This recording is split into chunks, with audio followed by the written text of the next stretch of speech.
La ilaha illallah Muhammadun Rasulullah. Jazakallah khairan untuk mukaddimah dari Ustaz Amin Ma'ruf sebagai moderator di pagi yang mulia ini. Bismillahirrahmanirrahim. Assalamualaikum warahmatullahi wabarakatuh.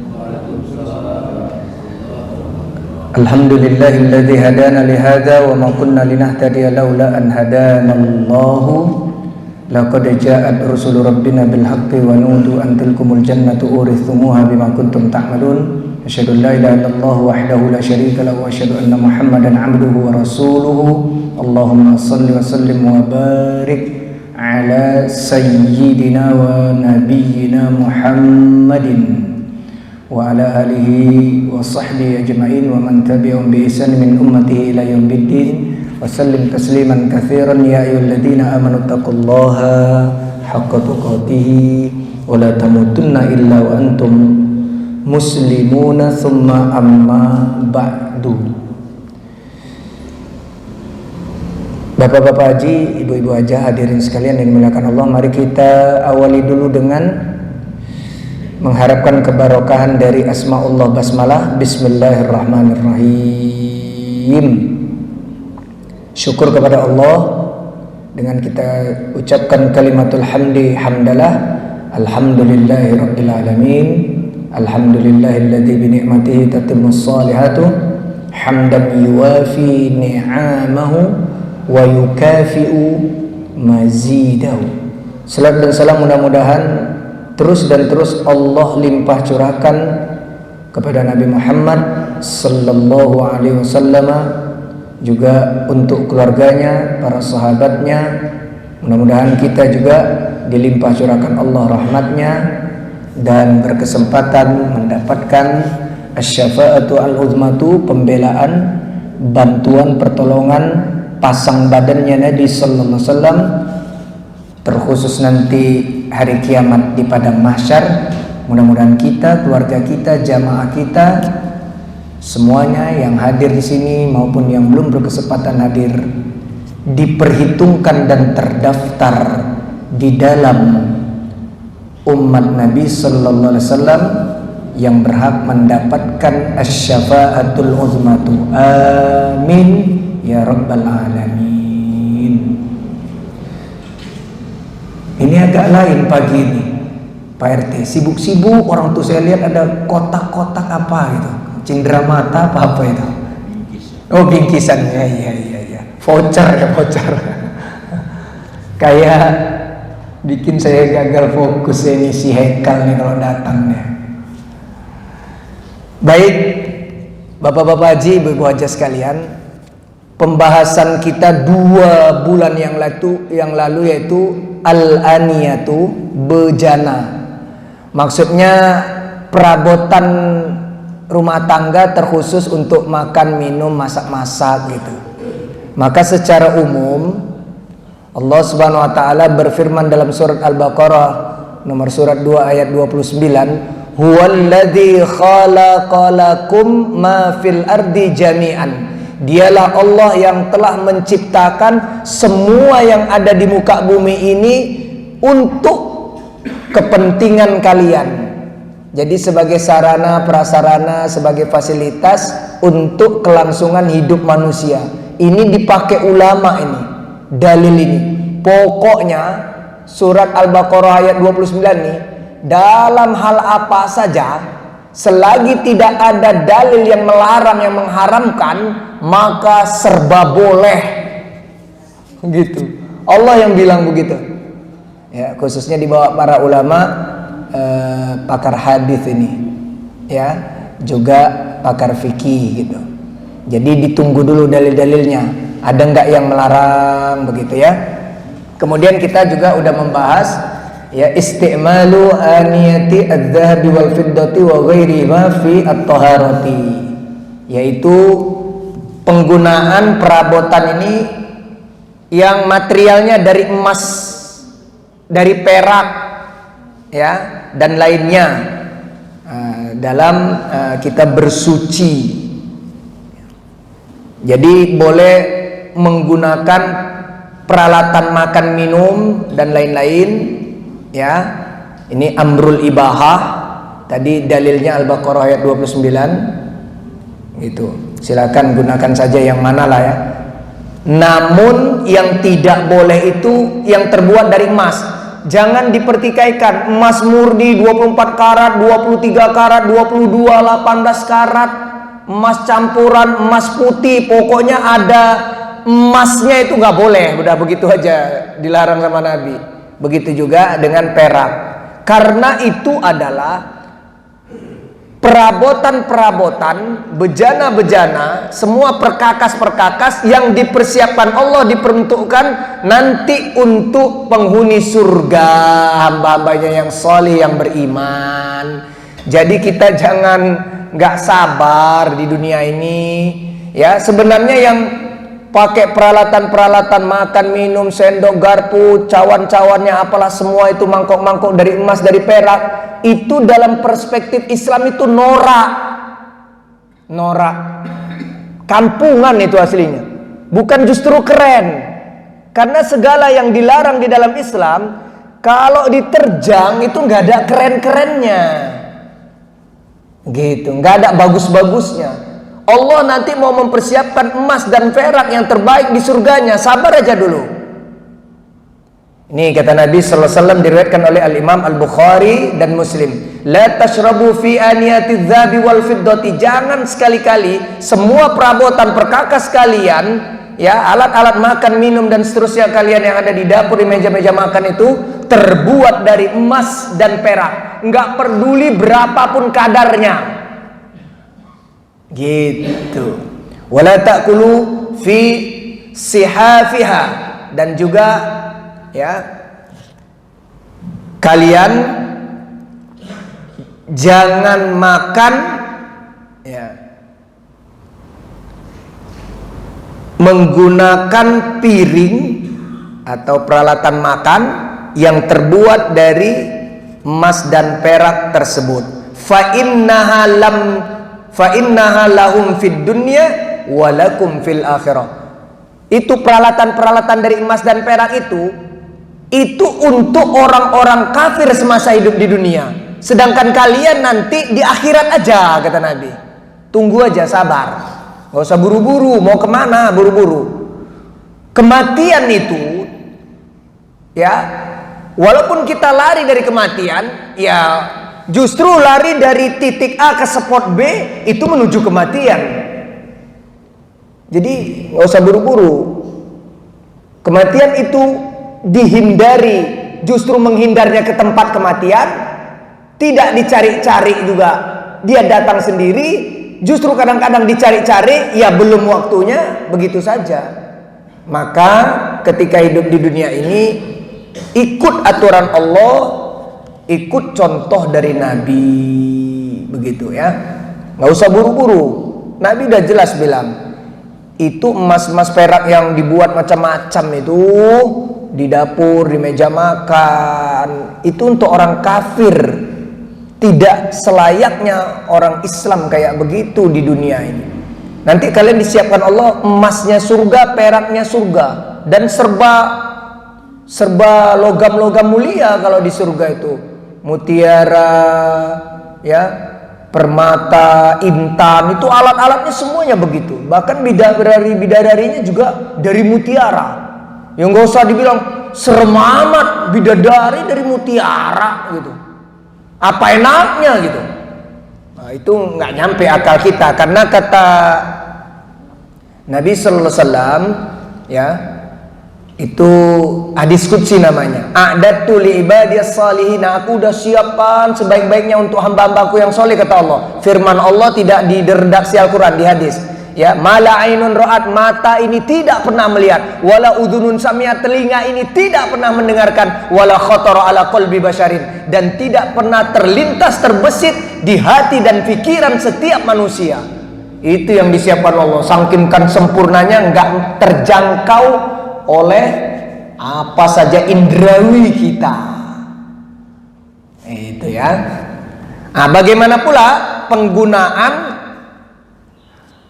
pecah ini gelas. Kan kalau zaman dulu, nah kayak gini nih, namanya dipatri itu pakai perak, kaca-kaca.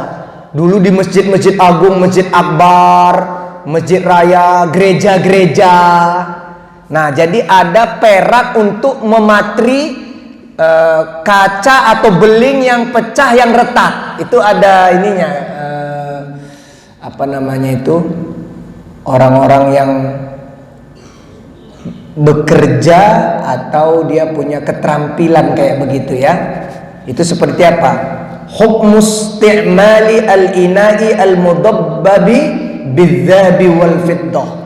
Jadi bagaimana pula kalau ada gelas piring ditambal dengan emas ya, ditambal dengan perak. Dulu sekarang udah langka banget. Bahkan tidak boleh pakai gigi palsu emas. Dulu ya, apalagi laki-laki nggak boleh pakai emas. Ya maksudnya untuk laki-laki itu. Dulu kan suka giginya ompong, ada pengrajin gigi ya, bisa dari emas, dari perak. Zaman-zaman dulu tuh, terakhir tahun 90-an. Sekarang udah jarang orang pakai gigi emas, gigi perak gitu ya. Nah, kalau untuk ditambal seperti apa? Dikit gitu ya. Ini diriwayatkan oleh Al-Imam Al-Bukhari. In kasara qadahu Rasulullah sallallahu alaihi wasallam fattakhadha makana sya'bi silsilatan min fiddatin. Jadi sekali waktu ada tempat minum Nabi, wadahnya ya, kita sebutlah gelas beling lah dah gitu, gelas kaca itu pecah. Ya, tapi bukan pecah yang serpian kecil-kecil gitu, pokoknya pecah besar. Maka Rasulullah SAW merekatkannya, menyatukannya kembali dengan ya, kalau kita itu dipatri namanya, pakai perak itu boleh. Adapun pakai emas, maka masih kebanyakan ulama walaupun sifatnya dipatri gitu, enggak banyak jumlah emasnya. Untuk nambal-nambal aja itu gelas-gelas, mangkok ya, piring-piring yang terbuat dari kaca-kaca dari beling itu kan alat pematrinya memang biasanya 2 logam mulia ini. Untuk emas belum ditemukan dalilnya, maka masuk ke umuman dalil tadi sebelumnya, diusahakan dihindari ya. Karena tadi kalau kita menggunakan emas itu khususnya ya untuk orang-orang kafir. Yang mana kata Nabi, alladzi yashrabu fi aniyatil fiddati innama yujarjiru fi bathi nar jahannam. Jadi ya memang kebiasaannya orang-orang di luar Islam di dunia ini, mereka akan menggunakan bejana-bejana, peralatan perabotannya itu ya dari emas, dari perak ya, sejatinya ya kata Nabi. Maka logam-logam yang mulia ini akan membuat menggelegaknya api neraka di dalam perutnya. Padahal emas dan peraknya tidak dikonsumsi, itu kan penggunaan luar. Tapi begitulah Nabi menjelaskan ya. Selanjutnya, bagaimana dengan aniyatul kufar, bejana orang kafir? Kita punya tetangga Nasrani, dia ngasih minuman pakai mangkok, dia pakai ceret, jug, apalah ya, teko, dia ngasih makanan, apapun nama makanannya, pakai piring-piring, mangkok-mangkok dia, itu seperti apa gitu ya. Al aslu fi aniyatil kuffari al hallu, hukum asalnya kita menggunakan peralatan-peralatan makan minumnya, bejana-bejana orang kafir ini adalah boleh, halal, begitu ya. Itu nanti disampaikan riwayatnya dari Al-Bukhari dan Muslim. Jadi ada ceritanya gini, Abu Tha'labah Al-Khushani pernah berkata kepada Rasulullah, ya Rasulullah, inna bi ardi qaumin atau min ahlil kitabi, kami ini lingkungannya banyak yang ahlul kitab, Yahudi dan Nasrani di luar Islam Nabi ya. Lingkungan kami banyak juga orang-orang noni-noninya itu Nabi. Gimana Nabi? Afanakulu fi aniyatihim. Kalau sekali dua waktu mereka berhadiah makanan atau kita makan-makan bareng acara ke RT-an, ke RW-an, ada peralatan-peralatan orang-orang ahlul kitab di luar Islam itu yang kita gunakan, itu seperti apa Nabi? Qala, ya, Nabi kemudian menjelaskan la ta'kulu fiha, ya. Jadi ditanyakan, beliau menjawab, janganlah kalian makan dengan menggunakan bejana mereka, illa kecuali an la tajidu ghairaha, kalian tidak menjumpain lagi, ya, perabot-perabot yang lain kecuali cuma itu. Falsiluha, kemudian ya kalian basuh dulu, ya, basuh dulu dengan air mengalir. Tsumma kulu fiha, kemudian silahkanlah digunakan alat-alat itu. Nah, ini untuk mengantisipasi dikhawatirkan ada unsur-unsur mungkin lemak B2 gitu. Tapi kalau ternyata ini hadis ini tidaklah seketat itu kata ulama, ya, dibahas. Ya, kalau ternyata aman, ya, kita tahu tetangga kita yang noni-noni itu ya jarang lah di rumahnya itu masak B2 dan seterusnya. Ya sudah, itu tidak apa-apa, ya. Mereka ngasih kue-kue, ngasih makanan apa pakai piringnya, ya sudah, makan saja. Nanti kemudian kita cuci lagi, isi lagi, kasih juga hadiah, saling berbagi hadiah sama tetangga. Terus selanjutnya kita bahas yang bagian keempatnya, at-taharatu fi al-aniyati al-muttakhidati min juludil maitati. Itu gimana penggunaan mensucikan, ya, bejana-bejana yang terbuat dari kulit bangkai. Maksudnya kulit hewan-hewan, ya. Zaman dulu tuh ada tempat air dari kulit hewan gitu, ya. Kalau sekarang sih langka. Nabi sallallahu alaihi wasallam menjelaskan, diriwayatkan oleh Imam Muslim dan At-Tirmidzi, ayyuma ihabin dubigha faqad tahura. Pokoknya kulit hewan, tapi hewannya ini makul lahmin, yang dagingnya halal dimakan, berarti sapi, kambing gitu, ya, mungkin kulit rusa, ya. Kalau sudah disamak, ya, samak itu adalah proses pembersihan kulit. Nanti di sini juga disinggung seperti apa sih samak itu, ya. Kemudian dijemurlah, dikeringkanlah dan seterusnya, maka dihukumin telah suci. Berarti menggunakan bejana-bejana, tempat-tempat yang terbuat dari kulit-kulit. Kalau zaman dulu itu, sekarang mah jarang ada, ya, tempat air. Kalau kita tumbler sekarang dari logam, dari kaca. Kalau zaman Nabi tumblernya dari kulit, untuk dibawa mudah nanti ketika safar bepergian, gitu, ya. Kemudian juga berdasarkan hadis, sekali waktu ditemukan bangkai kambing, ya, bangkai kambing. Jadi matinya kambing itu tidak disembeli dengan sembelian syariat dulu, baca basmalah, dan dia masih napasnya masih ada, langsung cepat disembelih. Enggak, ini udah ketemu bangkai aja gitu kan. Maka ketika sekali dua waktu bersama sahabat Nabi berjalan, ngelihat ada bangkai kambing, Nabi bilang gini, halla akhadhu ihabaha fadabahuhu fantafa'u bihi faqalu innaha maitatun qala fa innama haruma akluha. Ya, diriwayatkan oleh Al-Imam Muslim dan Ibnu Majah. Nabi bilang gini, itu kok enggak kalian manfaatkan aja kulitnya, walaupun dia matinya tidak disembelih secara syariat, lalu kalian samak, ya, nanti kalian gunakan, kalian manfaatkan. Kemudian sahabat-sahabat berkomentar, tapi kan udah jadi bangkai Nabi, ya, matinya tidak disembelih secara syariat.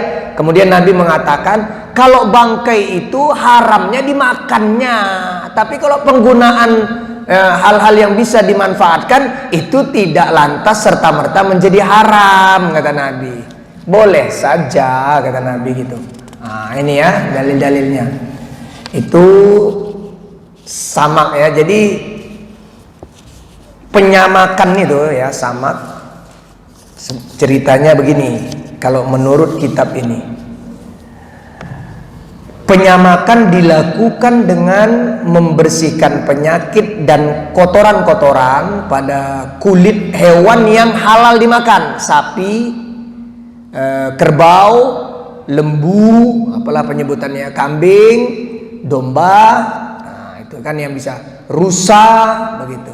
Menggunakan bahan-bahan ya yang nanti ada air dengan kadar tertentu, dicampurkan garam, juga kalau zaman dulu dicampur lagi dedaunan akasia. Pohon akasia sekarang juga udah langka ini ya. Nah, atau daun ar-ar ya, mirip pinus. Itu zaman dulu. Kalau sekarang kan industri chemical itu udah maju. Jadi penyamakan itu pakai alat-alat kimia sekarang ya. Nah, terus bagaimana kalau hewannya hewan buas, ular, buaya gitu ya, disamak. Itu seperti apa? Di riwayat Ahmad, Abu Daud dan Al-Hakim, Nabi sallallahu alaihi wasallam melarang ya duduk di atas kulit macan harimau gitu. Maksudnya itu udah disamak, dijadikan ya gitulah untuk alas tempat duduk gitu. Itu dilarang sama Nabi itu ya. Artinya sebenarnya bukan dilarang duduknya, dilarang menggunakan kulit-kulit hewan buas, hewan-hewan yang tidak halal dimakan dagingnya, walaupun disamak. Nggak boleh.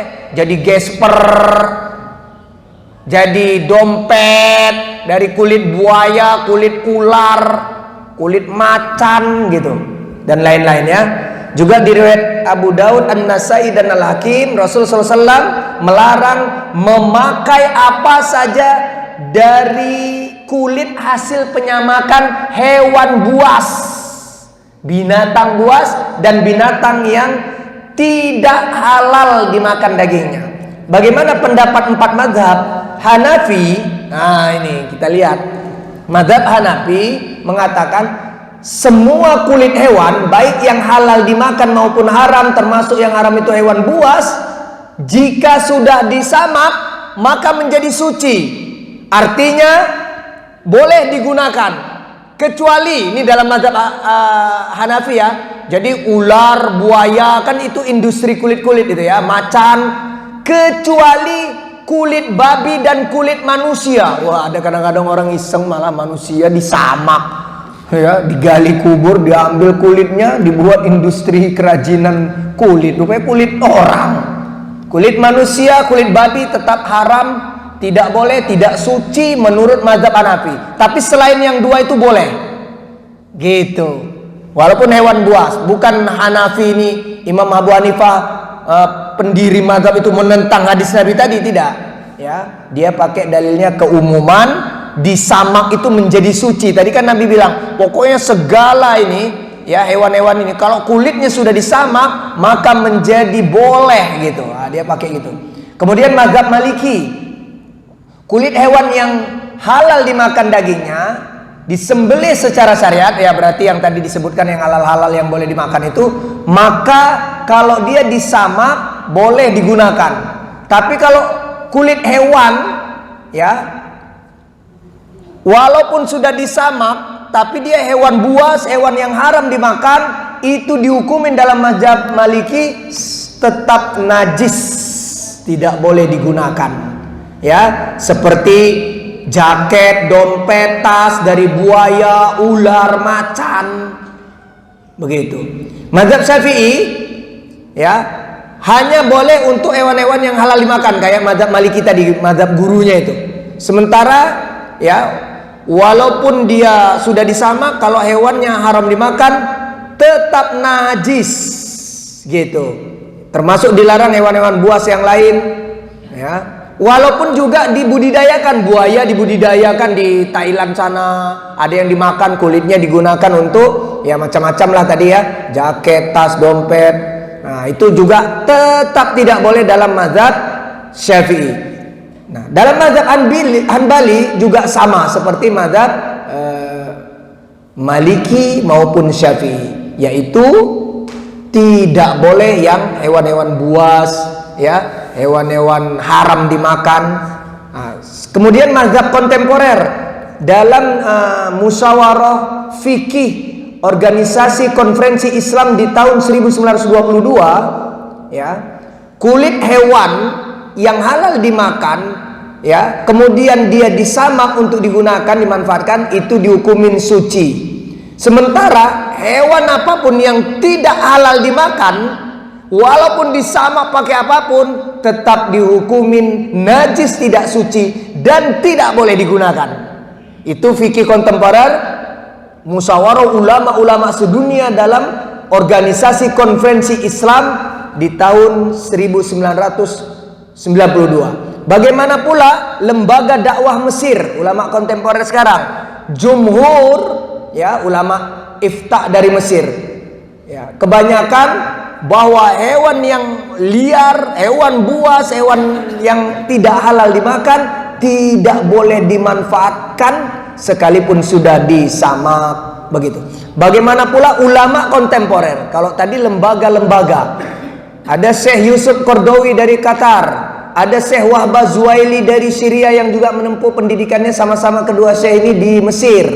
Mereka pun seperti kebanyakan ulama tidak boleh menggunakan kulit-kulit dari hewan-hewan buas dan haram dimakan walaupun sudah disamak. Jadi yang ngasih kelonggaran cuma mazhab Hanafi.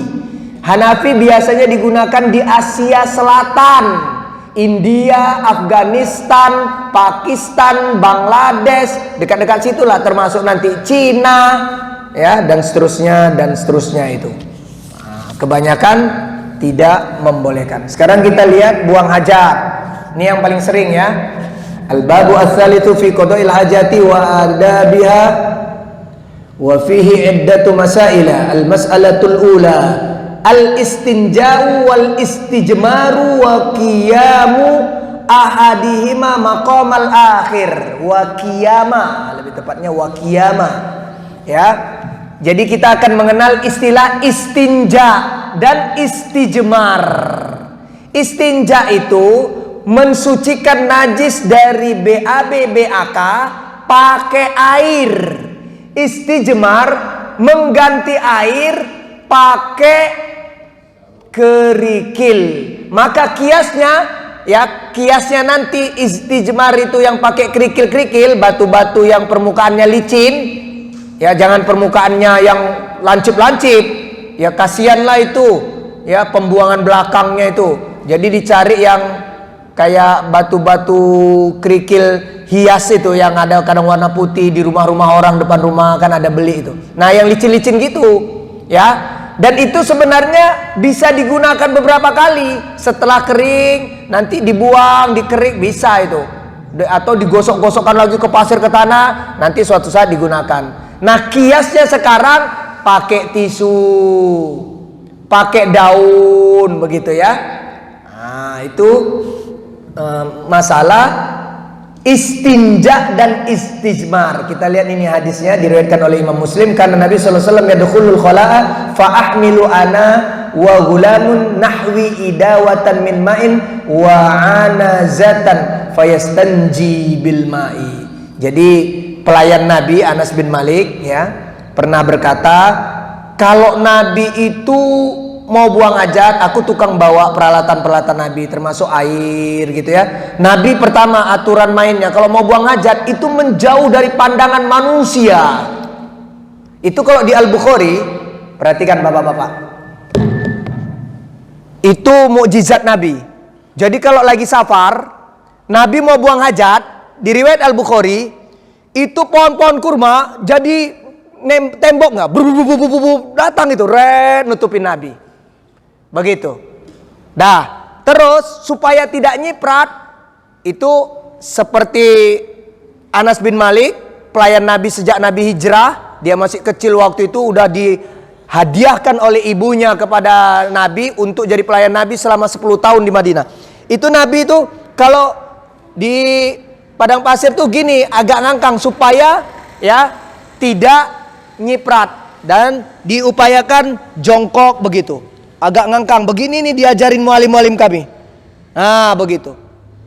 Kemudian Nabi itu supaya urin dan tinjanya tidak menjadi aib, langsung diserap oleh bumi. Kalau enggak nanti jadi perbincangan. Bahaya.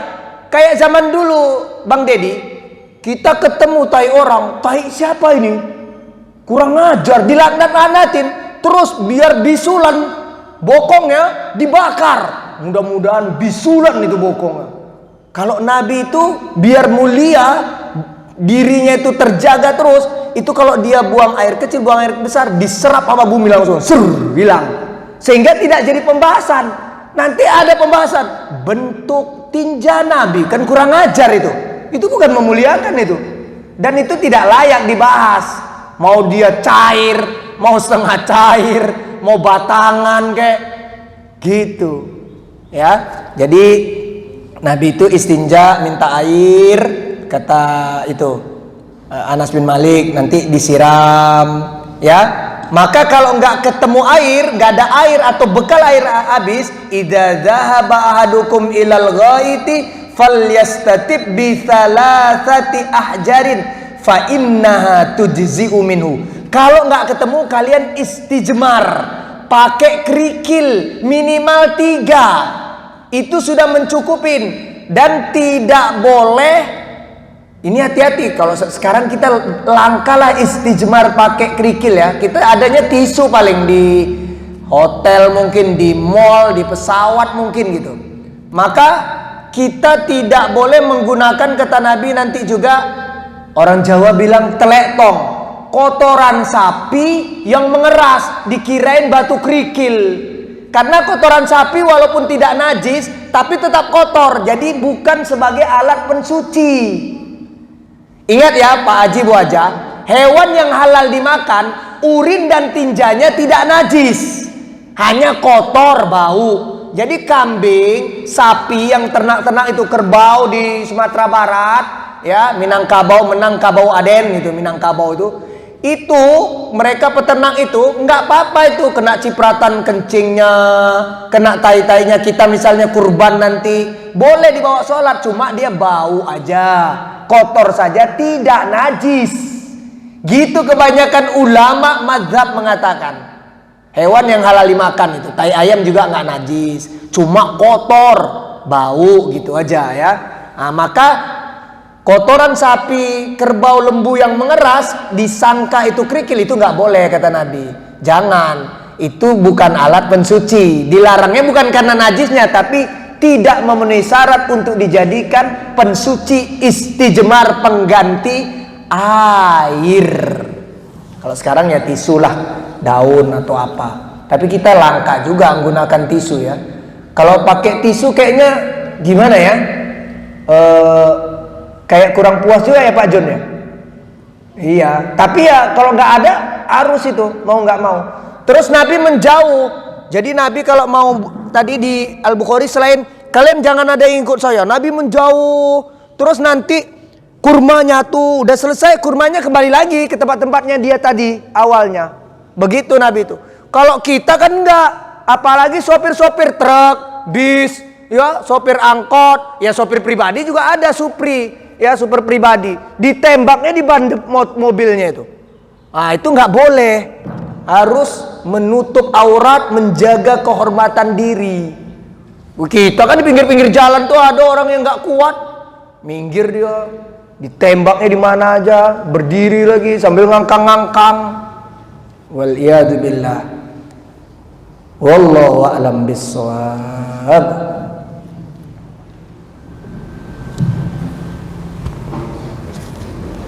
Saya pengen jawab berkejamaah aja namanya. Oh iya. Diperkenankan kalau ada yang mau didiskusikan atau ditanya. Biasanya Bang Victor nih nanya. Atau dia udah ngelirik makanan aja tuh. Untuk bagian doa aja. Ada yang nanya tuh. Yang biasa nanyanya lagi pulang kampung ke Jawa Timur. Oh. Kalau nggak ada kita tutup aja dengan siapa? Oh iya silakan Pak. Tentang kucing. Kucing. Ya, kucing kan biasa di rumah gitu ya. Nah, kita mau sholat tiba-tiba kucingnya mepet-mepet ke kain sarungnya gitu.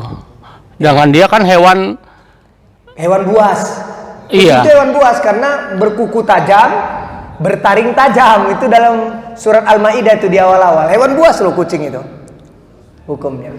Nah, kucing itu Pak Haji gini. Nabi nanti akan ketemu, pasti ketemu karena udah disabdakan Nabi. Kucing itu digambarkan Nabi hewan yang selalu tawaf, hidupnya bersama kalian. Ya, jadi kucing itu hidupnya bersama kalian.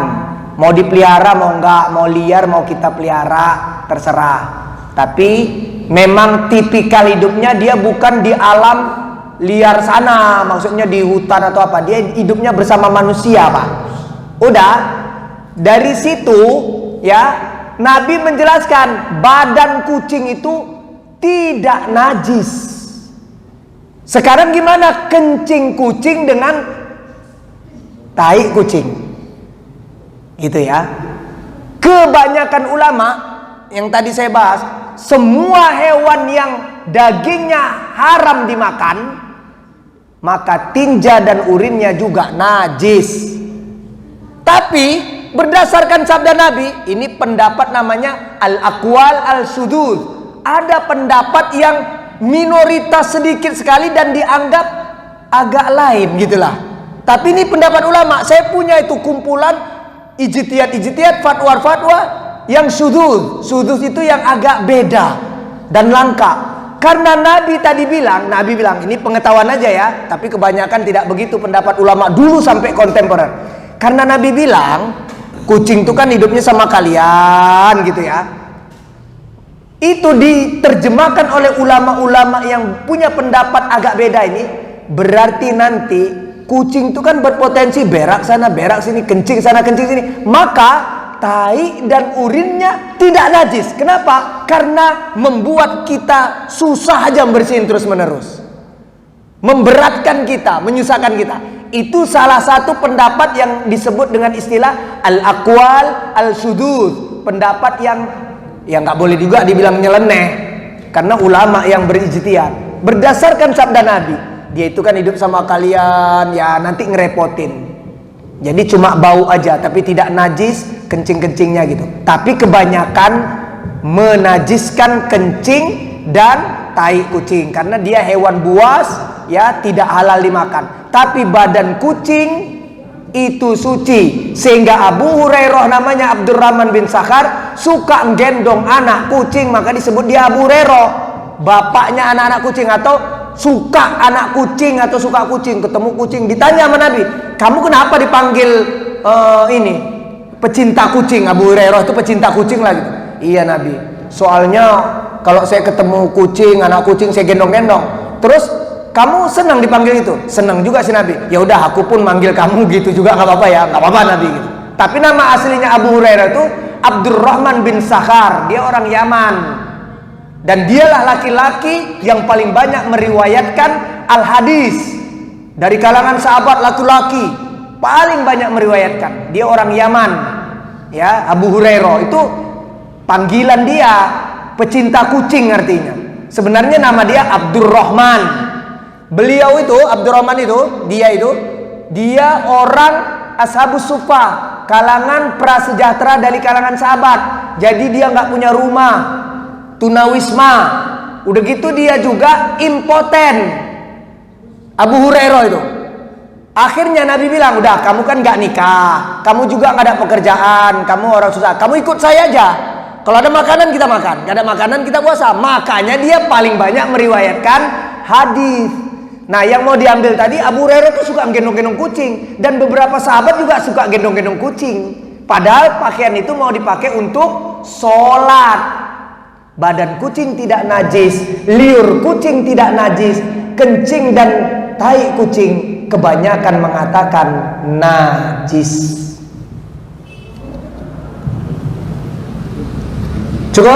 Cukuplah udah, nanti aja di sana lah. Oh, itu Pak Arif.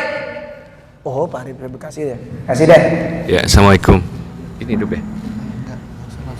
Langsung ngomong aja. Oke, Pak Ustadz.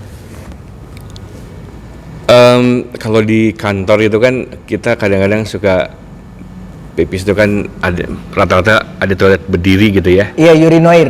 Iya. Iya, kadang-kadang kita suka ya pipis ya mungkin bersih, kita coba bersih gitu ya. Cuman setelah itu kan biasanya kita sholat gitu ya. Nah itu hukumnya gimana tuh Pak Ustadz? Karena kan kita mungkin nggak sadar gitu ya. Ada yang mungkin nempel dan lain-lain. Itu satu. Yang kedua kalau di jalan gitu ya. Kalau udah kebelet kan kita emang udah bisa nahan ya. Ada dua opsi biasanya, pakai botol, kalau enggak ya udah nyari tempat yang aman gitu kan.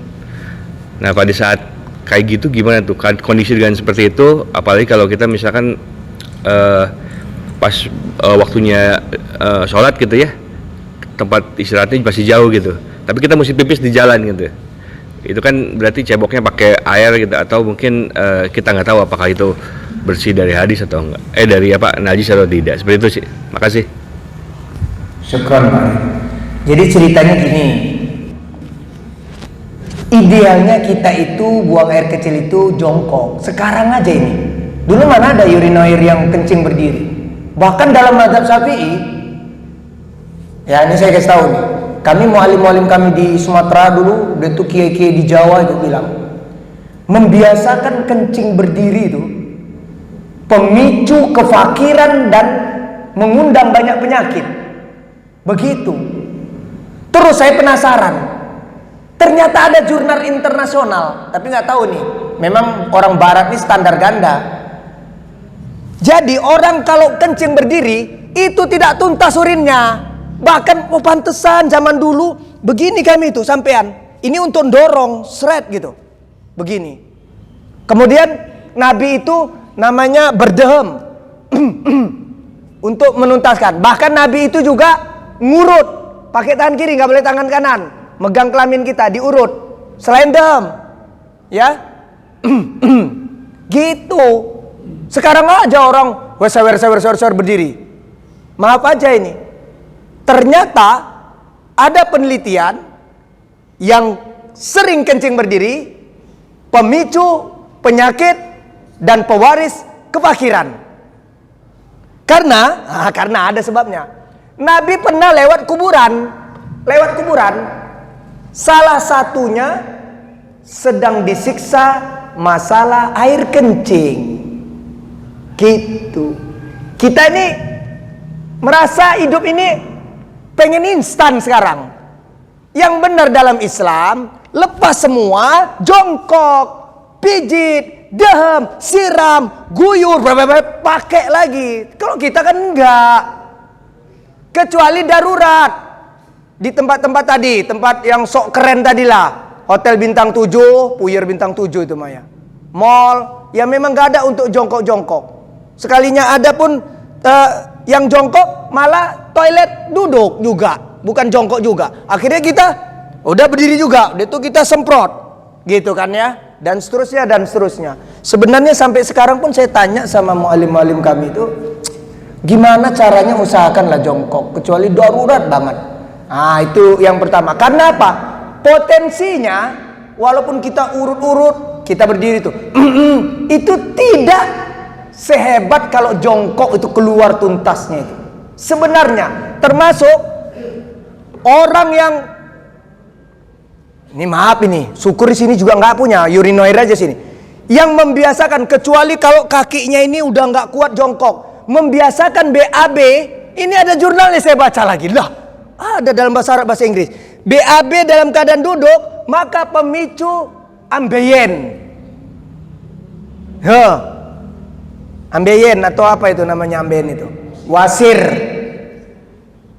Kalau jongkok kan mantap itu, nggak usah ngeden. Tapi kalau duduk, mukanya pun udah nggak enak, semuanya nggak enak. Dan kayak tidak sepuas kita jongkok. Gitu. Bukan zaman Nabi nggak ada teknologi, bisa aja dibuat untuk ya kloset duduk dan urinoir kencing berdiri. Zaman Nabi itu canggih juga, jangan dikira. Tapi sudah diantisipasi oleh syariat Islam sejak awal. Itu yang pertama Pak Adib. Saya ngebahasnya, ya nggak apa-apa adanya berdiri gitu, ya di kantor-kantor kita, usahakan itu dibersihkan benar-benar itu larasnya itu. Nah, saya mau ngasih tahu, kami diajarin ini fikih itu jangan dianggap porno ya. Pak, ini kita laki-laki yang enak, kalau perempuan enggak. Ini laki-laki. Nah, saya gambarkan gini ya. Jangan dibilang tahiyat. Ya, ereksi. Ini namanya ya skrotum. Ini namanya zakar. Udah, caranya gini, caranya. Ini yang berpotensi prostat. Kemudian anyang-anyangan. Kencing gak tuntas. Nih, perhatikan baik-baik. Udah begini, tapi ini saya kalau gini nggak enak saya jadinya kan ya. Sebenarnya kan dia simetris di tengah, ya kan?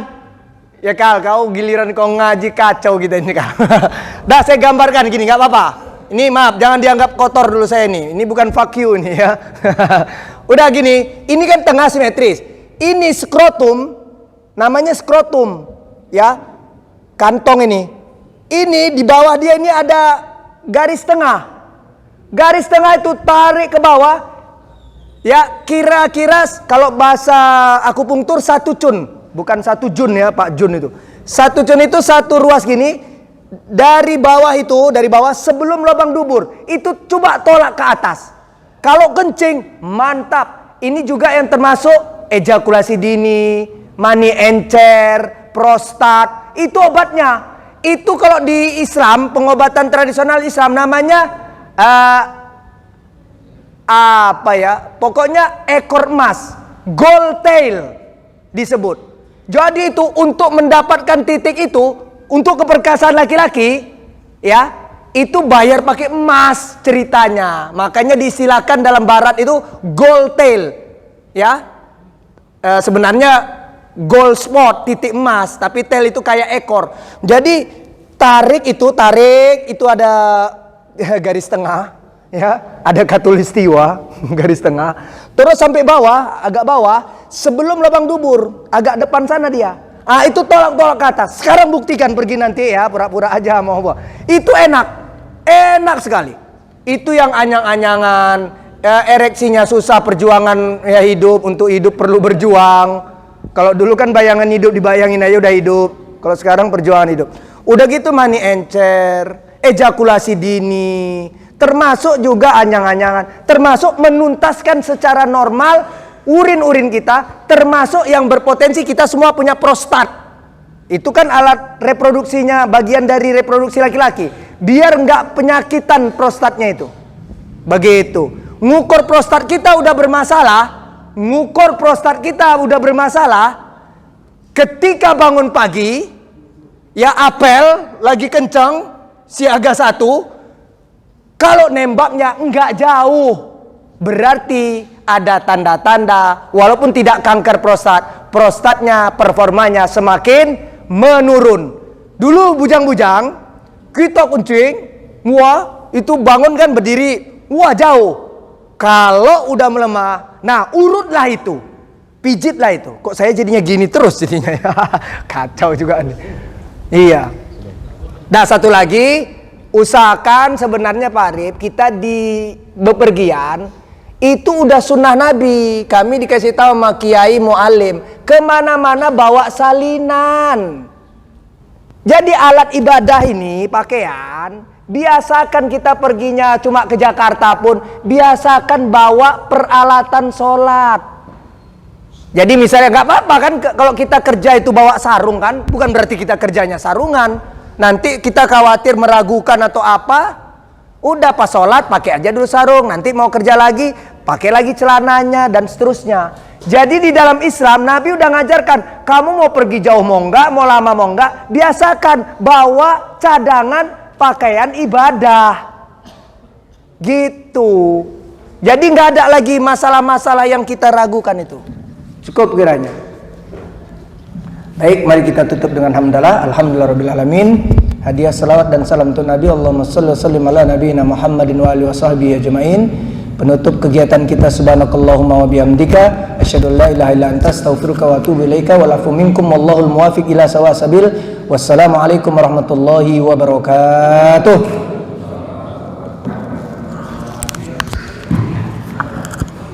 Alhamdulillah, jazakumullah. Sudah sama-sama kita dengarkan mohon doa bagi hadirin yang tema yang luar biasa itu dengan tanggung jawab yang sudah tuntas. Jazakumullah, mohon keikhlasan bacakan surah Al-Fatihah untuk kita semuanya, untuk seluruh donatur dalam jemaah yang hadir pada pagi hari ini. Semoga Allah memberikan kesehatan dan batin, sehat walafiat, urusan dunia dan akhirat yang akan ini malah lebih soleh. Wallahu al-Fatihah. Bismillahirrahmanirrahim. Maliki yaumiddin. Iyyaka nasta'in wa siratal mustaqim. Siratal ladzina an'amta 'alaihim ghairil maghdubi 'alaihim waladdallin. Kami persilakan jemaah